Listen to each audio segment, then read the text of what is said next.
Well, good morning, everyone. My name is Don K. Preston. I am the president of Preterist Research Institute of Ardmore, Oklahoma. Welcome to my morning musings. I'm sharing with you my personal journey to the true preterist, full preterist view of eschatology. You know, as a young man, I'll never forget one occasion I went to a 2-week gospel meeting, revivals, whatever you wish to call them. And the minister was preaching on Revelation. Well, that was unusual in my background because in the churches of Christ, in the amillennial world, the ministers were by and large just terrified of the book of Revelation. And so I remember I was about 11, 12 years old, something like that. And again, this was a 2-week gospel meeting. We don't do things like that anymore.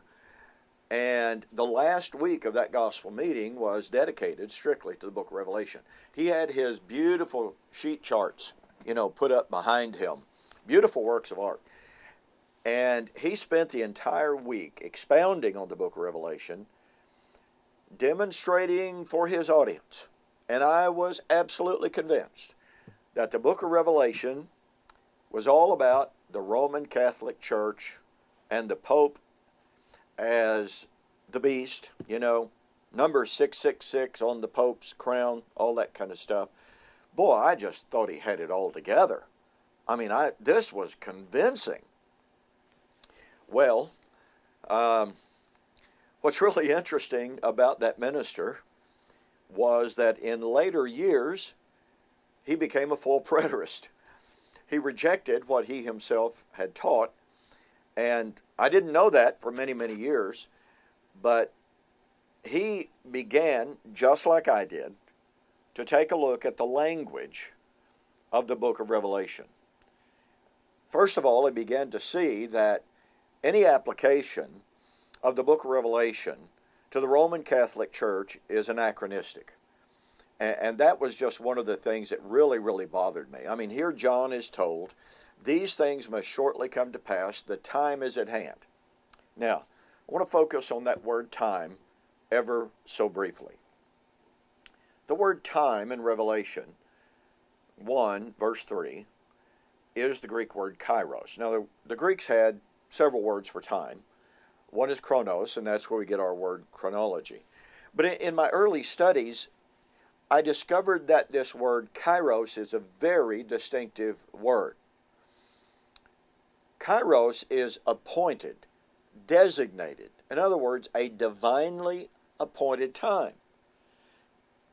For John to be told by the Father, see, this is not John saying, oh, I think it's the time. No, the revelation of Jesus Christ, which God gave to him to show to his servants things which must shortly come to pass, the time is at hand. So it is literally the divinely appointed time is at hand. Now, folks, let me make this observation.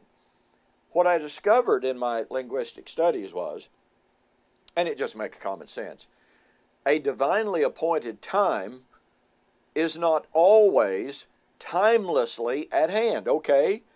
If you appoint a day 10 years in the future, then that appointed day is not near now. So, when we look at the Greek word kairos,